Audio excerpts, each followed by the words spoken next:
Apple Card is the credit card created by Apple. You earn 3% daily cash back up front when you use it to buy a new iPhone 15, AirPods, or any products at Apple. And you can automatically grow your daily cash at 4.15% annual percentage yield when you open a high-yield savings account. Apply for Apple Card in the Wallet app on iPhone. Apple Card subject to credit approval. Savings is available to Apple Card owners subject to eligibility. Savings accounts by Goldman Sachs Bank USA, member FDIC. Terms apply. This episode is brought to you by Columbia Sportswear. It's snowing again, and that wind chill is killer. But you're not worried about that because you shop the Omni Heat Infinity Collection. It's warmth perfected with tiny gold dots that reflect your body heat inside and protect you from the cold outside. No snow or chilly temps can stop you now. Go out anyway. Shop the Omni Heat Infinity Collection now at Columbia.com/infinity. Max, the one to watch for the best in entertainment, now has live sports with the Bleacher Report sports add-on. 5, 4, 3, 2, I let one go. Stream hundreds of select live games from MLB. That's gonna go! NBA, NHL, U.S. Soccer, and NCAA Men's March Madness. We just see what we think we just saw! And it's all included for a limited time with any Max subscription. He got him! After the promo period, add it for $9.99 a month. Base subscription required. Serie A Chronicles is a Mania Chronicles production.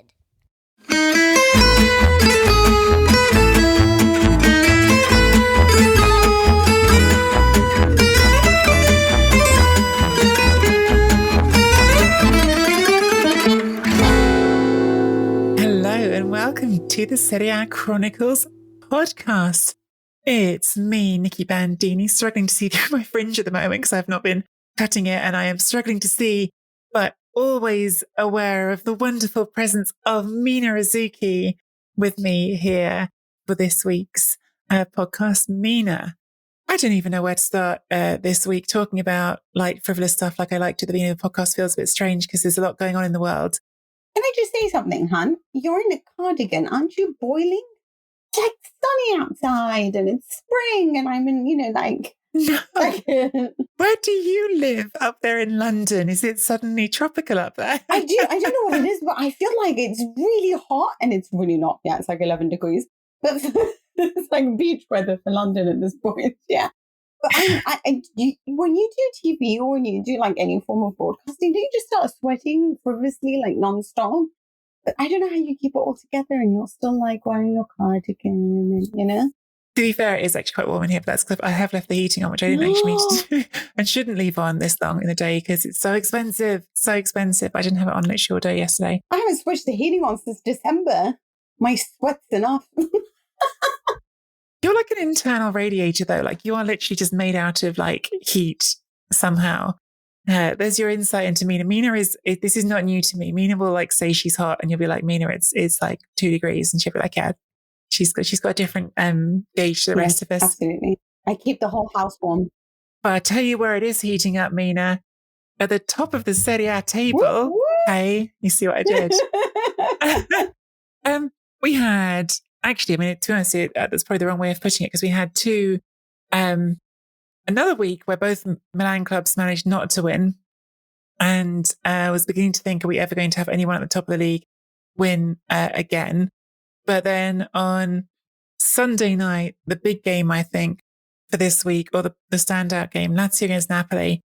You've obviously got Lazio chasing the Champions League spot, managed by Maurizio Sarri, the former Napoli manager, who set the all-time points record for Napoli when he was there in 2018, up against Napoli, who last week had a chance to try and go top because Milan clubs both drew and they couldn't do it.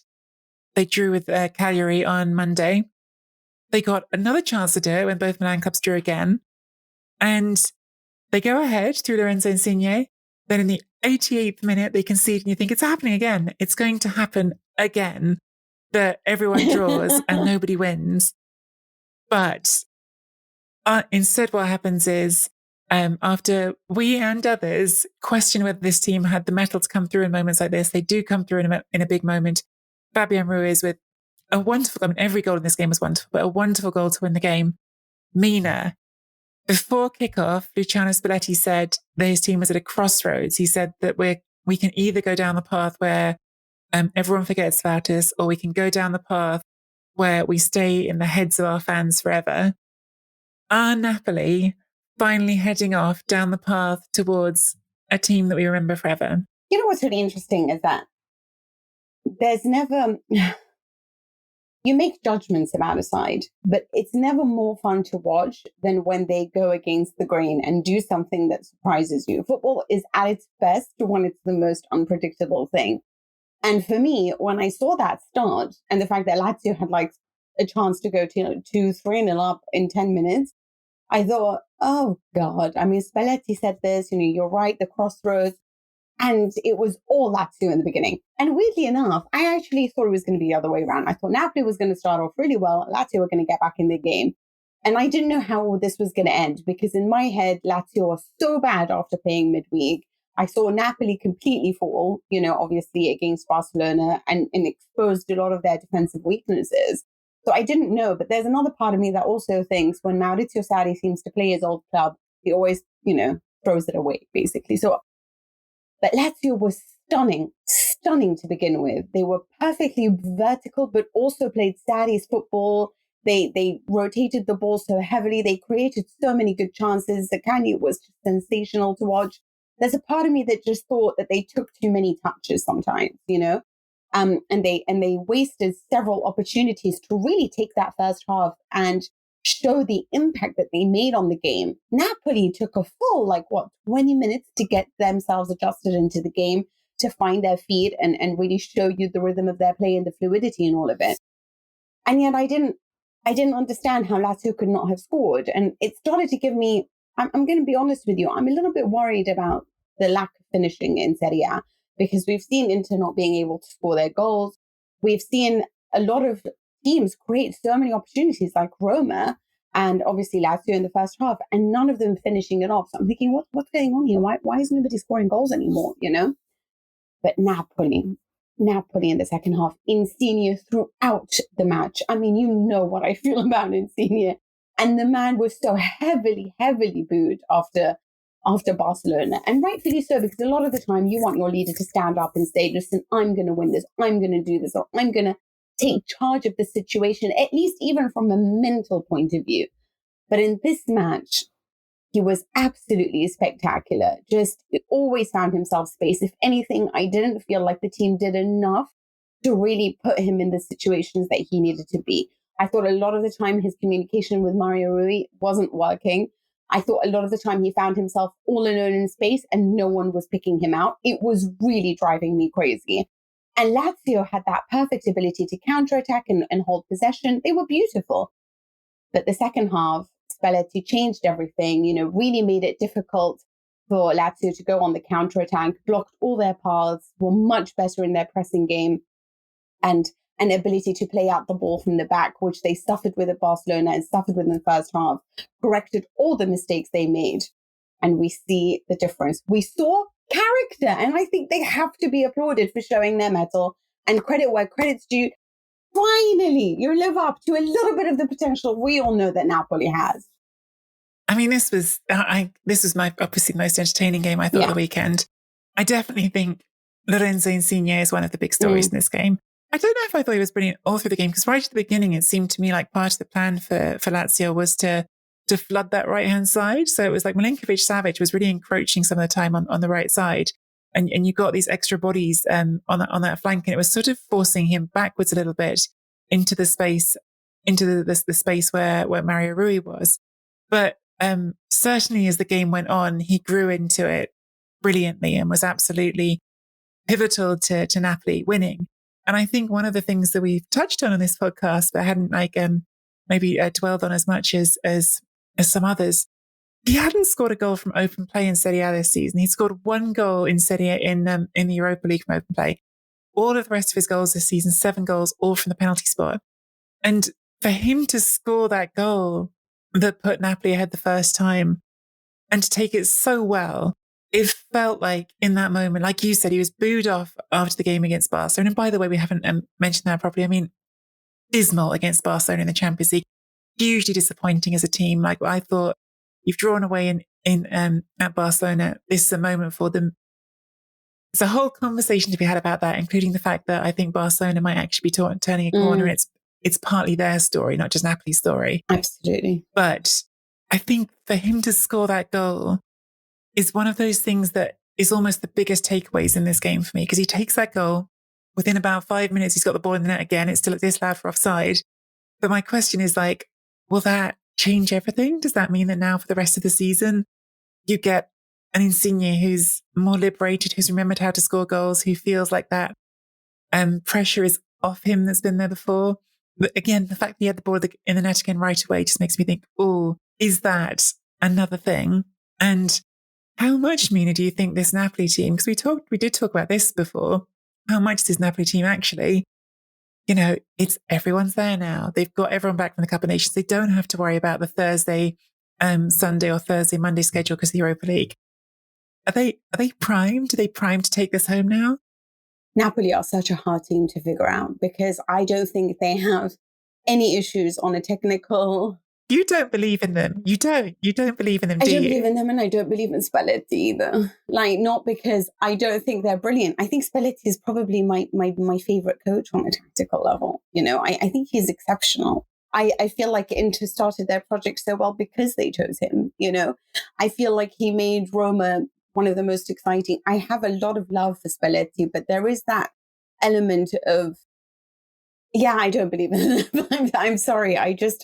For me, she's trying to talk around it, isn't she, guys? Like, she's trying to work her way to a point where like she can, but she doesn't believe in them. Here's the thing, Inter still has a game in hand. I don't know what's going on with Inter at the moment because it's bizarre to me how much they're struggling to finish off their opportunities, And I still think, they have a game in hand. With Napoli, it's bizarre because in the big matches, not against Barcelona, mind you, but in the big matches in Serie A, they really do show you the ability of what they can do. And I think what's most impressive in this match is that when Pedro equalized, for me, it was like the perfect time for Napoli to shut down because that's who they are.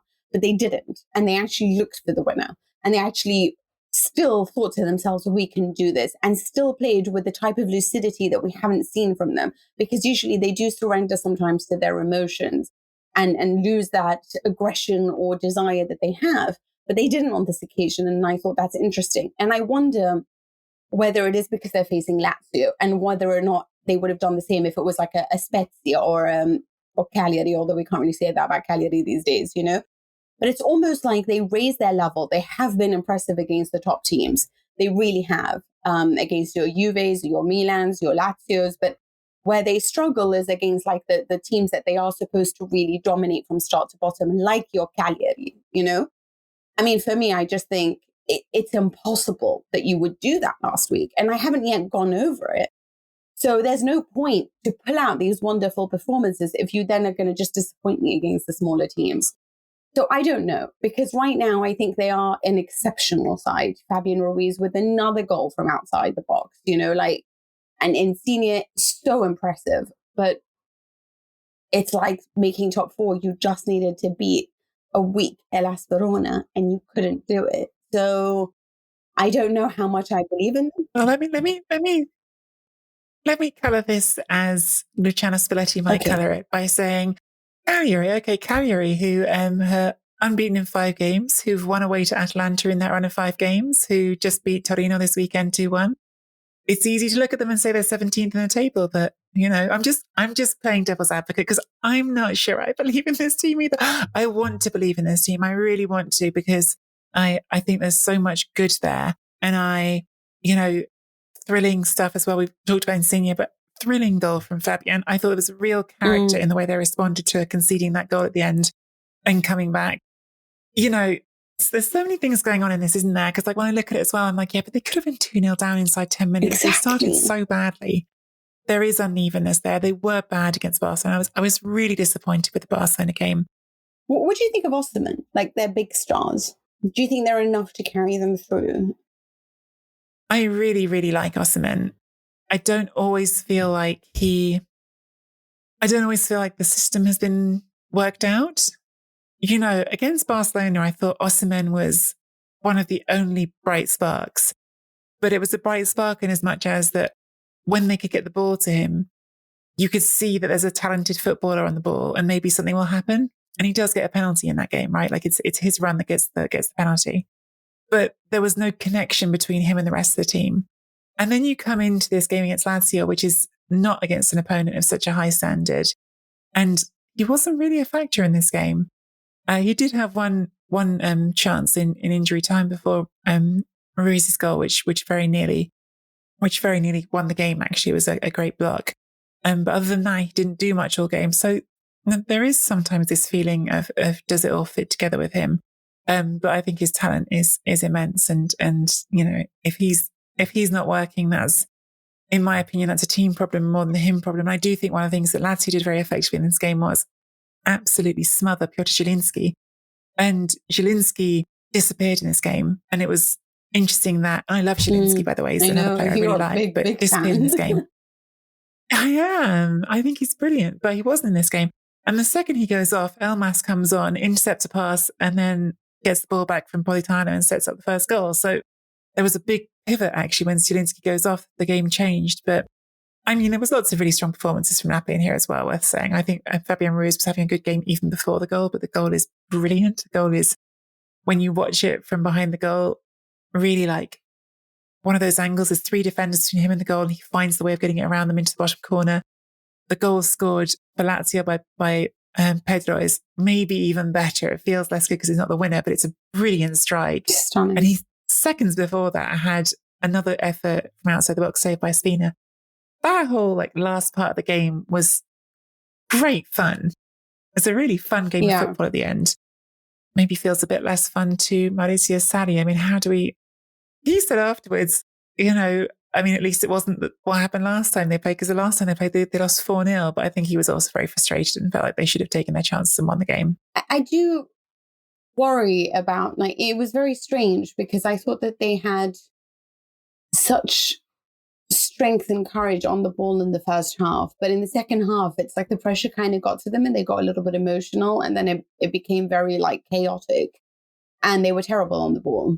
Mm. And I don't like seeing an emotional panic at all.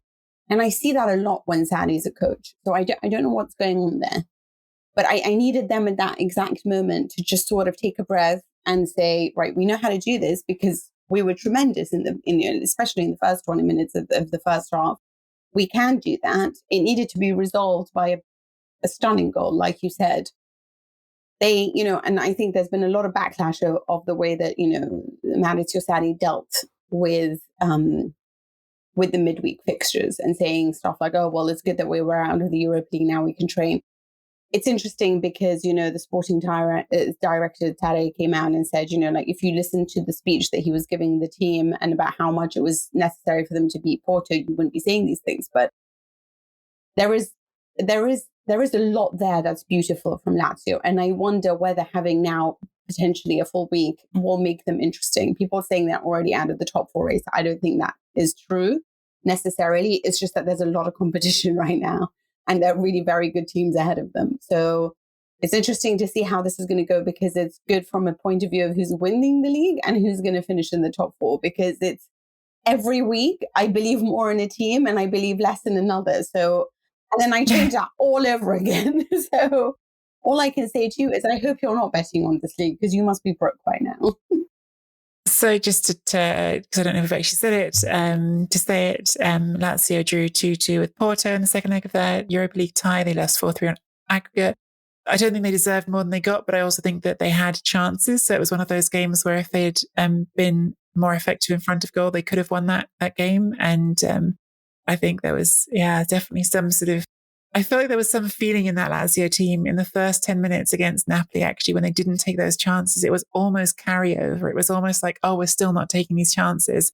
Particularly when Luis Alberto didn't score, he looked quite... Oh, that was such a terrible miss. For the first 10 minutes of the game, it was a terrible miss, but he did really look like it was a real face flop, wasn't it? It was a real sort of literally face first into the floor. The Lazio losing, of course, is relevant in the race for the Champions League spot. Good news for Roma, potentially good news for Atalanta as well, who haven't played yet at the time of recording. Did want to touch on Mina, Atalanta in the Champions League in the Europa League, this week. beat Olympiacos with 2 goals, 2 brilliant goals from Malinovskyi, who celebrated them by showing off a T-shirt that he'd handwritten saying "Stop the War" in Ukraine. And this is obviously a much bigger story than football. It's something that I don't even know how to cover properly when we're talking on a podcast that in the end is about football, which is, as always, the most important of the least important things. It's not important in the scheme of things like this. But we saw a lot of managers, didn't we, this week, getting sort of really quite emotional in their reactions to what's been going on in Ukraine. Yeah, absolutely. We saw Sinisa Mihajlovic tearing up because a lot of them, this will bring up bad memories of obviously the former Yugoslavia and the wars that they all suffered in growing up in really not a great state to be in. That includes obviously the likes of Enin Dzeko, who is of Bosnian descent, obviously, and just what it reminds them of the trauma that they suffered in their childhood. And a lot of, like, Ivan Juric spoke about it as well. I think there was a very poignant message on Instagram from Pessina, Atalanta's Pessina, as he talked about the fact that when Malinovskyi saw Miranchuk, who was a Russian footballer, on the pitch in the training ground, and how they hugged one another, he went on to describe them and how they are as people, talking about, Malinovskyi being an introvert with a strong personality and Miranchuk being one of the nicest guys he's ever met in his life.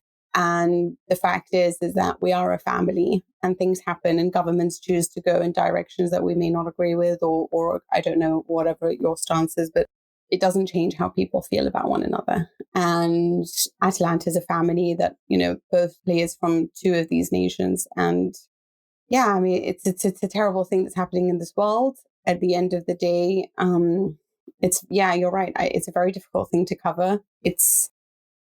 I think people know that, maybe, I don't know, but I do have Russian family and they are married to Ukrainians. And so it's been a difficult thing for us to even have just at home. So I can only imagine what people are going through, and we can only pray for anyone who's suffering right now. Yeah, well said, Mina. The only other just news update we have on that is just in the last 10 minutes, the BBC is reporting that FIFA are going to suspend Russia until further notice. And that's breaking news that I'm reporting secondhand from the BBC while I'm recording this podcast. So apologies if by time of recording that is not the latest information, but that's what we have right now. Now, Mina, as I said, Napoli go joint top of the table. They go joint top alongside Milan, who drew with, so one thing I actually meant to say in the last section, I forgot to say, just to mention it, Napoli have got the most points of any team in Serie A since the start of 2022. The last time they were top of the table was in December. They slipped in December. They haven't been perfect this year. They've drawn 3 out of the 8 games they've played in 2022, but they have still got more points than anyone else in Serie A since the start of the new year. And part of that is because the Milan clubs keep slipping. It's interesting when you think about how many players they had lost at the Africa Cup of Nations and injuries and it's amazing. Right? Yeah. I think it's in big part indicative of the fact that we do not have the sort of title race we've been used to in Italy. The title race we've been used to in Italy has at least one club, and for most of the time, for 9 years, it was Juventus, who are going to set a pace that is punishing, and everyone else is like, oh God, can we even play with that? So it's not that sort of title race this season. And there's 2 sides to that. One is we can look at it and go, oh, we haven't got great teams this season like we had in some past seasons.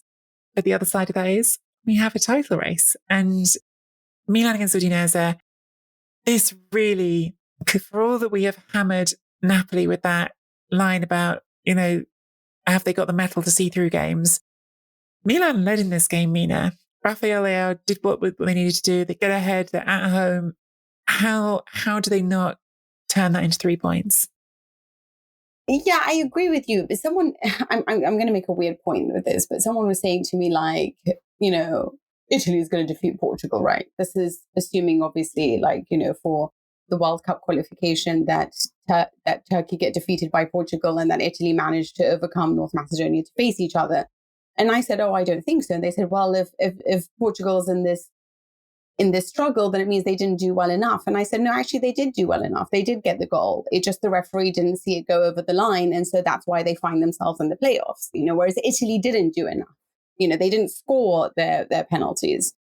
And I feel that way about. Where's this big at Italy coming from? I'll say this because with Milan, I feel like that's not being said, but the referee has made some really big mistakes with Milan against Spezia, against Udinese.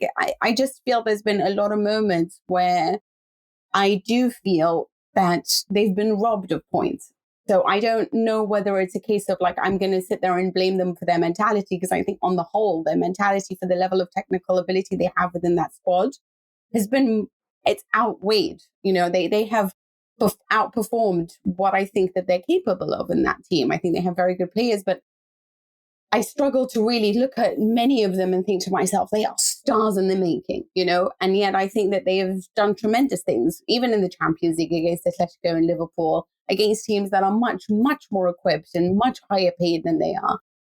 And I do feel for them because I don't think they were very good in this match. And I think that needs to be pointed out like you did. And you're right about that. There is a part of them where it's just not working out at the moment. Kessie is far from being the player that I thought he was. I think the only one that really showed a desire on the ball was Rafael Leao, who is and has been now one of their better players. I do think they miss Zlatan Ibrahimovic on the pitch just because of what he can do. And I do think that they need more of an important reference point that they can rely on going forward. But I do also feel there's a psychological block right now with them. They are a little bit fearful of the way they're playing.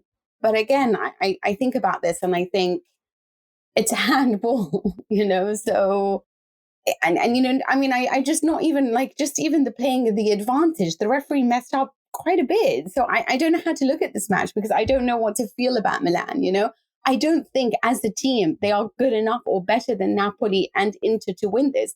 If you just look at the sheer names on the paper and the way they play their game, and Inter is so strong and Napoli is so strong. So Milan should just be happy where they are at the moment, But another part of me is like, they've dropped so many points and it's not their fault. And I feel sorry for them. So I don't know how to feel about all of this going forward. Yeah, so what you're talking about there is the goal scored by, I'm so sorry for this pronunciation, Iyanama Udoji, the 19-year-old Udinese player who scored the equalising goal for Udinese. Yeah, he does. He handles that ball. And he admits on the way it to the net. I don't understand. What's extraordinary is you can see it written all over him after the ball goes in. Like his body language is very much someone who got away with something. Like as soon as I saw it, I thought something's up with this goal because you can see it in the way he responds to it. He doesn't he doesn't run off going, I've done something great. He's got that sort of slightly sheepish grin on his face. And I don't understand why that wasn't reviewed. I don't. And, this is the reality of league seasons. We always tell ourselves these things even out over a campaign. They don't always. Sometimes they do. And that is really unfortunate for Milan. I think this is not the first time recently, though, where you've looked at Milan and gone, this is a game you should have put to bed and it should never have got to this. Agree. It should never have been in the place where it was that in the balance. I think there are some things that are quite worrying. And actually you touched on one of them, Mina. I think Franck Kessie has been a shadow of himself. He's clearly expecting to leave the club at the end of this season and his contract is running down. And I think it's a real shame. I think there are lots of players you see at lots of clubs who go into the last year of their contract and who absolutely break their back to show off and look even better to whoever goes in next. And Kessie really feels like he's decided he's done at Milan. Maybe I'm being too unfair, but that's how his performances look. He looks like he's not the same player who we've seen in previous seasons, who part of his, not like his sole defining characteristic, one of his characteristics was that you expected him to be a real sort of emotional leader in the way that he ran around the pitch, in the way that he carried himself, in the way that he threw himself into challenges of people. And he's not that at all. Instead, the leadership ridiculously feels like it's falling on Sandro Tonali, who's brilliant, but he's not. He's a kid. Like expecting him to be the leader feels really, and really, not that Kessie is old, by the way, but he's been part of this team and within that changing room has been there for a while. I think there's something really up with Kessie and it's a problem And I think that unfortunately, despite Derby Day heroics, Olivier Giroud, to me, still, he's never quite integrated into this team, in my opinion. He's never quite become the sort of the player that works around what they have, which is all these young, quick dribblers around him who want to carry the ball on. It's never quite gelled, and I thought he had another disappointing game. Credit to Udinese. Udinese are also another team that, just because they're low in the table, does not mean they're not obstinate, does not mean they can't get results against good teams. But I really think when you go 1-0 up after half an hour, as Milan did at home, if you're trying to win the title against teams like this, you have to find a way to get that across the line. And they didn't. And it's a problem, which would be an even bigger problem, Mina, if it wasn't for the fact that Inter also keep dropping points. This is really getting to a head, the Inter situation now, because they are actually still the top scorers in all of Serie A. Lazio 1 goal behind them. No one else has scored more than Inter. But Inter didn't score this weekend against Genoa. They drew 0-0. They didn't score against Sassuolo the week before. They lost 2-0. They didn't score against Liverpool in the Champions League. That's 3 games in a row when they haven't scored. And Lautaro Martinez, I've lost count of how many games it's been since he scored now. But this is like a more extreme version of what we were just talking about, saying Milan had the lead, they should be able to see a game through. Inter can't even get leads at the moment. They can't score goals. I don't know where this ends, Mina. Where does this end? Yeah, we should. Okay, so from the start of February to now, Inter's managed 1 win out of 6 games, and that win came against Coppa Italia, in the Coppa Italia against Roma. So it's 4 league games now without a win, 3 consecutive games without a goal, despite 53 shots. Okay, there were 21 shots attempted by Inter against Genoa, yet only 4 of them were on target. It's interesting because there was this wonderful drawing on Instagram. I think it was from the Gazzetta dello Sport, and it was saying Lukaku and all his problems in Chelsea, and Lautaro and all his problems in Inter, and how much they must miss one another, and Lula, just that ability to combine and understand one another, because right now Lautaro Martinez wasn't even picked to start in this match because of the fact that there's been a lot of criticism. I thought when he came on, he was good, but again, it's difficult right now because I don't think Alexis Sanchez and Dzeko also work so well. And it's so interesting because this was a team that was so unpredictable at the start of the season, that had so many avenues to goal and different goal scorers. But right now it all seems to hinge on whether or not their forward players can actually score anything. 72% possession. I mean, Milan, if we talk about them, they had 68% possession. And yet all of it just seems to be squandered away because there isn't ever a move that really makes you think, yes, this is it, I mean, Udinese are a tough team to break down. And you do need, more than anything, physicality and an intense fury about you. So with Milan, I do feel like I can understand a draw to a draw to Udinese. I don't understand their draw to Salernitana, obviously. But with Genoa, what I think is interesting is that they play this really compact style of football, very much tight lines, well organized, and that's why they keep getting draws. No wins yet, but they still had a 54% pass success rate. They're pretty poor on the ball, And it's interesting how some of the things that I always worried about popped up in this. Çalhanoğlu was terrific in all his deliveries from the corners.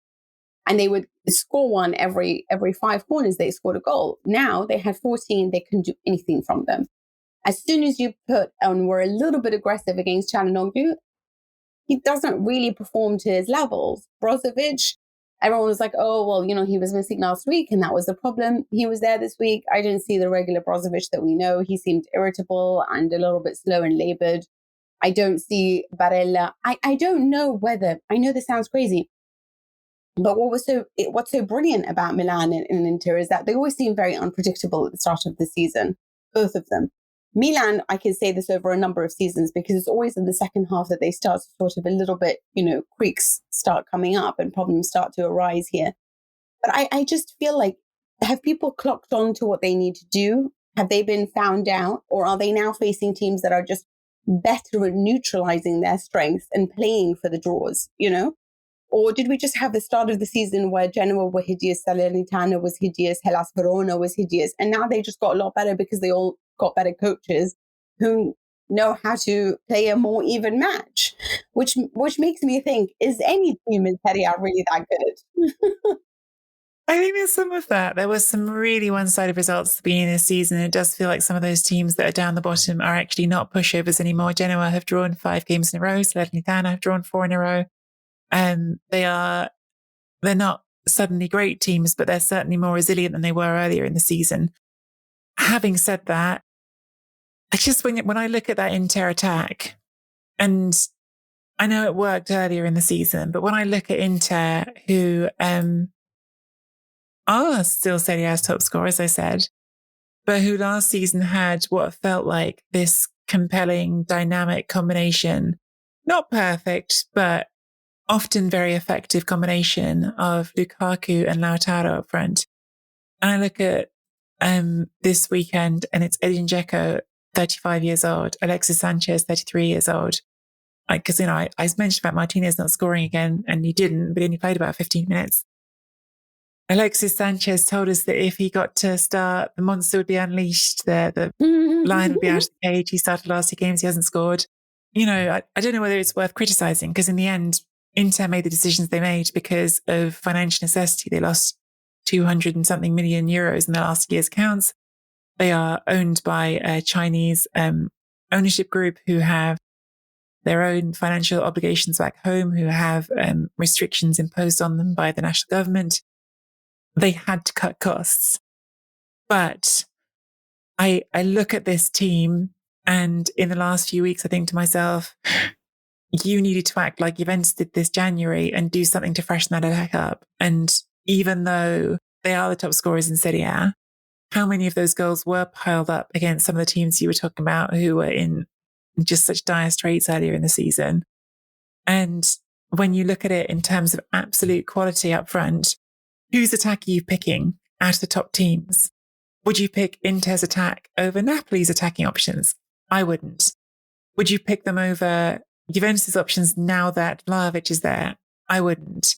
Would you pick them over Milan's attacking options? I still don't know if I would, honestly, just because I take Leao and Ibra when he's there. Would you pick them over which clubs in the top in the top of the table would you really confidently pick them over? I mean, sure, like Roma, sure, because it's a team that's down at 6th in the table. I don't know that they've got enough to get them over the line in Serie A now, which is pretty worrying when you think the advantage they had a few weeks ago. And I certainly think that in the biggest games in Europe, this has come up time and time again. And in fact, the biggest games domestically as well. Like, they dominated Milan in the derby and didn't win because they didn't score goals. They scored 1 but didn't score enough. They dominated Real Madrid and played all right in the other game against Real Madrid, didn't score because they didn't have great attacking options. They created more than enough against Liverpool to score a goal, but they didn't. I was going to say, is this trend just making us believe that maybe the way that you should play football is the way that Conte and Allegri do it, where you want to rip your hair out because you're so bored to death, but they don't need to dominate. They just are efficient when they are, and that's it. Because there were a lot of matches last season from Inter that weren't fun to watch. He was labelled as completely boring, but they were efficient when they needed to be. They got the points and they won on a great run and won the Scudetto, rightfully so. Allegri is now building points from what is a diabolically dull team. And so is it now like, if you actually dominate teams, you're just wasting energy at this point if you don't know how to be efficient at the end of it? I don't know, but it kind of seems like I don't get it. I think that's oversimplifying. I think maybe there is an extent, though, to which, this is the blunt truth of football. And funnily enough, and we'll go to Juventus now, Mina, because it's a natural segue from here as well. But this is the drum that Max Allegri has banged forever, which is his famous sort of way of phrasing it was, sure, you make tactical plans, you draw up strategies, but in the last seconds of the game when you need that shot for the buzzer beater, you give the ball to LeBron, don't you? You give your ball to your star player or Kobe. And I think there is, I mean, it's sort of so sort of obvious, it feels mundane to say it, but there's so true to the fact that if you have a Kobe Bryant, a LeBron James, who can decide games for you, that's a pretty big leg up in trying to win titles. And Juventus didn't have that for most of the season, but they do now, and it's Dusan Vlahovic, isn't it? Yeah, and if Milan had Ibrahimovic, who scores, so much on average, especially in all the big matches, and I mean, there were braces and hat-tricks last season that we haven't seen this year. But yeah, Juventus, it's interesting just how much Vlahovic really just allows Allegri to be even more of Allegri, where it's like, we're going to buckle down and just be this team that doesn't care about possession. We'll happily be passive. You do what you need to do. And then when we have a moment, we'll get the goal, It just... All the memes in the Champions League when they went 1-0 up, and Juventus Twitter was all like Allegri's face when he's told he can defend a lead for 90 minutes in the Champions League. And it's just great big. There's no other way to describe Allegri's grin that he has than it's an American saying, which I don't really know if people get it over here. But whenever I see him with that grin, and I like Allegri, I'm not knocking it. It's a shit-eating grin, isn't it? He's got this grin that's just this huge grin, which is so smug. But he's, we're joking about it, but it's a little bit true. Because he goes against everything we're learning these days. These days, what everyone tells us is what Igor Saki's been trying to tell us for the last 20 years from his really obnoxious state of mind, which is, philosophies and attractive football gets you results in the end. I mean, Xavi has it on the record when he said nobody who plays Atletico Madrid's style of football under Cholo Simeone can ever really win anything. And then he reached 2 Champions League final, and that smugness comes from proving them wrong, that style of football can achieve great things. And so I do feel like him and Allegri should start a little club, where we don't care, we don't need to entertain you, we'll just win, But for me, the quintessential game will always be the one against Tottenham, where they literally had 10 minutes to just score 2 goals and that was it, and Tottenham just totally outplayed them for most of the 2 legs. But that's very much Juventus, and having Vlahovic just allows him to do that because the guy can score from his weak foot, from the most acute angles, he's incredible. I hate saying these things because for me, it's Mbappe and Haaland, and I get it, and everyone thinks that, but I don't see him being that far away from Haaland. I still think Mbappe is a little bit further ahead than both of them, Obviously, as we know, he's won the World Cup, and he's very much the guy that the Galacticos of PSG even lean on. But he did it in the Champions League. He's doing it in Serie A. He's moved from Fiorentina to Juventus and doesn't even need a minute to acclimatize to the situation. It's like he's just come in and been like, yeah, this is my home. I'm just going to continue as I was, And I find that bizarre. Even Zidane needed time to settle in. You know what I mean? So I do think 7 points is still a lot. I mean, it's totally doable. It's totally doable because of Napoli. My question, Mina. I was going to provoke you by saying, can Juventus win the league? And you're already going there, so you don't even need to be provoked. You're thinking about it. I am thinking about it because I always think, because what disappoints me so much is that, for the Bundesliga, I just think there's just never anything. And even when Bayern is really bad, there's nobody else that can really capitalize on it. And you're watching Napoli lose to Cagliari, draw rather. Sorry. Wait, did they lose or draw? I forgot now. Anyway, and, Milan dropping points to Salernitana. And I think to myself, does anyone want to win this? Now I'm starting to understand why Juventus dominated, even when they were under Maurizio Sarri, who was just god-awful football as well at the end, And you just think, where is that passion? Where is what Conte brought to Inter last year, which is, let's just win. It doesn't matter. We don't need to entertain. Just win, win, win. And obviously it helped that he didn't have midweek fixtures, but it's bizarre how many of them don't necessarily have the right mentality going forward. And that is what it is.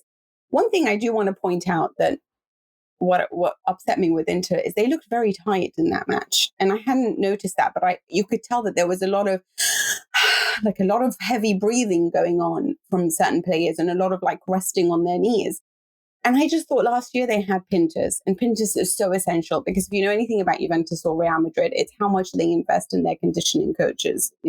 It's why Zidane won 3 in a row, because he had Pintus, you know? And it's why Antonio Conte took him with him to Inter and allowed them to train incessantly to the extent that they were throwing up at halftime, just because, in training matches, just because of how heavy he is.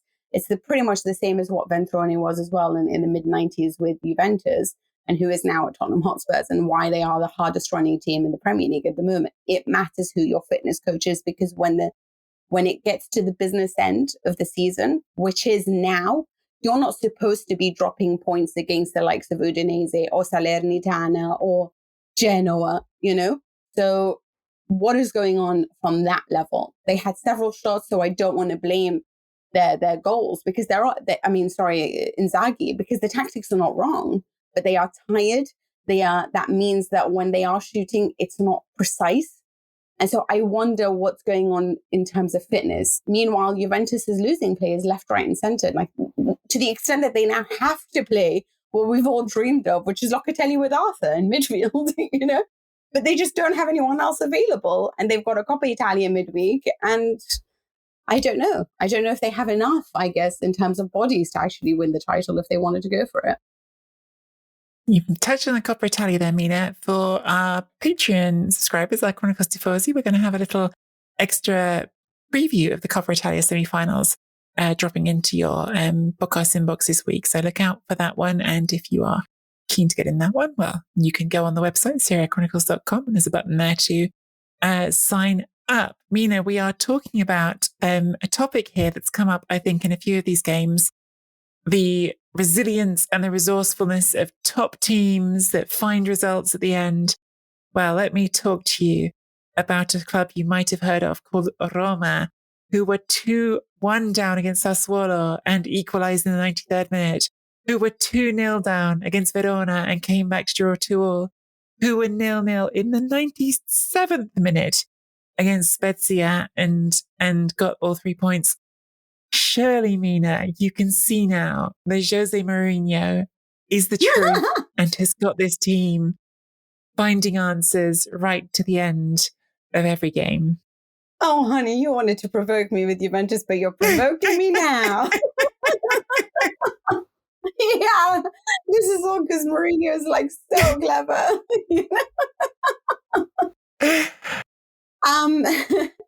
Firstly, kudos to Roma for some of these like points that they're getting at the very end. But it's interesting because he was watching this from the bus, because he was, obviously suspended for 2 matches because of what he did in his last match, and the gestures he made towards the referee. So Jose Mourinho wasn't actually there, but this match was so bizarre because Spezia were down to 10 men. I mean, for the entire second half, they're really fighting there and just totally parked the bus, right? It was Jose Mourinho at his finest from Thiago Motta. But Nicolo Zaniolo, it was just wonderful, like the extent of his desire to win that penalty and to get them. But I have to say, it was deserved. They deserved to win this match from the start, like from at least halftime. I couldn't believe how many chances they were missing. I wanted to kill Pier Pellegrini because he is so beautiful to watch. I just wonder, why are these people, how can so many of them be this terrible at finishing? I mean, do we need to run extra special curricular activities where we teach all these guys to go back and start, take Morata, take Pellegrini, take Lautaro Martinez and just give them an extra hour and get them to sharpen up their shooting? Yeah, well, I mean, Roma certainly, if they, whatever else they have or haven't got right, Tammy Abraham, in terms of just scoring goals, Serie A's 4th leading scorer, and that's despite some dry runs. So yes, turns out that having someone who you can lean on for goals, even when they are, in this case, in a penalty spot, is quite valuable. And certainly it has been a frustrating week for some teams in terms of finishing. I'm being mostly facetious about Mourinho, but I do want to I want to check myself, because I feel like I also don't always give, I have not exactly been glowing this season in my assessments of them. And look, maybe there is something in it. Maybe there is something that he deserves credit for in the fact that group, whatever else they're getting wrong, is not giving up on games. You can't accuse Roma of that lately. They are not giving up on games. Right. They're going all the way to the end of them. A penalty, I thought it was a penalty. It was obviously really sort of a horrible way to lose the points if you're Spezia, but Zaniolo gets kicked in the face. It's you can see the cut in his face afterwards, and I think that that is the right decision.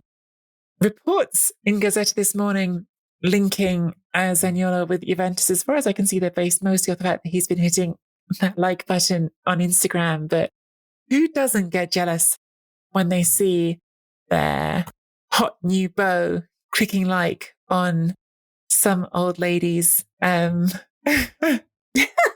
feed? That was a bit of a reach, that one. But it was a good one. I was trying. Sassuolo. Can I just say something? I said Luca Pellegrini because obviously I still had Juventus in my head. Lorenzo Pellegrini, obviously. Anyway. Indeed. I didn't even pick up on it, but yes. Too many similarly named people in this division. Yes, I agree. Sassuolo beat Fiorentina 2-1. Probably more of a bad result for Fiorentina than a particularly meaningful one for Sassuolo. Sassuolo, they could yet find a way back into the Conference League conversation, but they are way off at the moment. Other results from this weekend that we have not talked about yet. I'm just going down my list. We have mentioned Salernitana drew 1-1 with Bologna. Torino, I did touch on, lost at home to Cagliari 2-1. Verona beating Venezia 3-1. Interesting in part because we got another hat-trick from Giovanni Simeone, who has been, as is characteristic, a bit hot and cold this season. He's been on a bit of a dry run. I don't think he's scored since December against Atalanta, but comes back with a hat-trick and has now scored 15 goals this season. So he is also very much still in the race for Cannoniere. Was there anything else, Mina, that you were keen to get mentioned before the end of this week's show? I was just wondering just how interesting it could be next season if we have Inter full of young Italian stars, your Fratesis, your Scamacca's, and then you'll have Zaniolo and Chiesa and all in Juventus. And it's kind of like the Italian national teams and two of the big clubs, Yeah, definitely could go that way. I mean, the Zaniolo thing seems very premature to me, but we will see. It's very expensive as well. Yeah, there's a whole conversation to have about how he would fit at Juventus, but I think we're getting ahead of ourselves.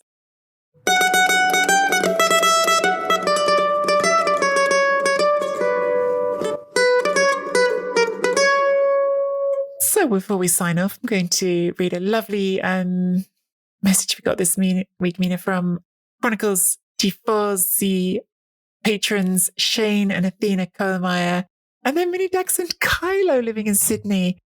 Guys, Mini Dax and owners of the world, unite. I am going to need to see a picture of Kylo, I'm afraid. That's absolutely mandatory. Yes, please. If you ever hear woofing on my podcast, that is from my Mini Dax and Ross, who also, he did not feature on Stan Sports coverage of Champions League games this week, but a cushion that looks like him did, and drew some comment, in fact. So if you guys are in Sydney, maybe you're seeing the Stan Sports coverage as well, and you might have seen that. But Shane and Athena write, "Hi, Mina and Nikki. We simply wanted to show our love and appreciation for both of you and the wonderful podcast. We are grateful for the effort that you put into the content in each episode, and my wife and I wish you every success with it." Thank you so much. That's a lovely message. And are you big fans? This is all that Mina cares about. She just sees through all of that and sees Juventus. And where do you even see the Juventus? Living in Sydney, Australia, and Juve fans. Can I just say, do you pronounce it Dax? Can you say that again? How you pronounce? Dachshund. Is it Dachshund? I thought it was Dachshund at the time. Why did I think that? I think it's Dachshund. You are definitely right because you actually own one, and I just watched them on Instagram, so that's the difference. Well, it's one of those things though. Like it's obviously it's a German word, so it's very possible that there's a correct German way of saying it and a correct English way of saying it, and Dachshund somewhere in between. Yes, producer Simon is having Dachshund only. But there is an Instagram page that Nikki and I bond on, and it is about my beloved sausage dog. So I'm not going to say the word because I'm struggling with it. So, yeah. When she's not checking who Zaniolo's been liking on Instagram, and does also follow sausage dogs. We've also got a message from, I like this new section, by the way, Mina. This new section has been dropped in for us by our producer Simon, which is just us getting to read lovely comments ourselves. Yes, because we don't have enough confidence, apparently. Andrew Kilcar wrote in via SarahChronicles.com, saying, how have I missed this? You both need to promote this more. All the BBC and Guardian do. Get in there. I'm off to listen to the back catalogue. Oh, Andrew, I hope you enjoyed the back catalogue. I have been terrible at self-promotion recently. I'm not on Twitter as much as I used to be. And I should be better at it. But thank you so much for saying that, Andrew. That's lovely. That is very true. Also, yeah, we do try, but like sometimes, with where we do our podcasts or shows, they're not that keen on us promoting other stuff. But I also want to read another one, and I'm going to read this one because it's just listened to this week's Serie A Chronicles and Nicky Bandini on the Guardian Weekly Football Podcast. I want to give big props. Yay! Quantity analysis of football along with brilliant reporting. Thank you to Altano on Twitter. And thanks for your messages, guys. And thanks for listening to this show. We do try to make it as entertaining as possible. And we read these messages because, you see, the whole point of the exercise is that we need to make my head so big that we don't walk through, corridors. And according to my other half, it's just getting out of hand now. And if only he knows, our producer just continues to drop these messages more and more. So at this point, I have become unbearable to live with. But we'll be back on Friday with Chronicles Q&A mailbag show. Check out our website at serieachronicles.com and click the Chronicles Tifosi button to join our Patreon community, where you'll get access to exclusive episodes and bonus content. For this week, it will be a look ahead to the Coppa Italia matches. You can also send us a voice message via the website if you'd like your question played on the Q&A show. Find us on Twitter at Serie A Chronpod or individually at Nicky Bandini, at Mina Rizuki. Subscribe to the Serie A Chronicles YouTube channel for clips of the show and follow us on Instagram. You can also judge all the different lipsticks I put on. Leave us a rating and review on Apple Podcasts, on Google, or even on our Facebook page. Thank you for listening to us, and we'll be back on Friday. Ciao for now.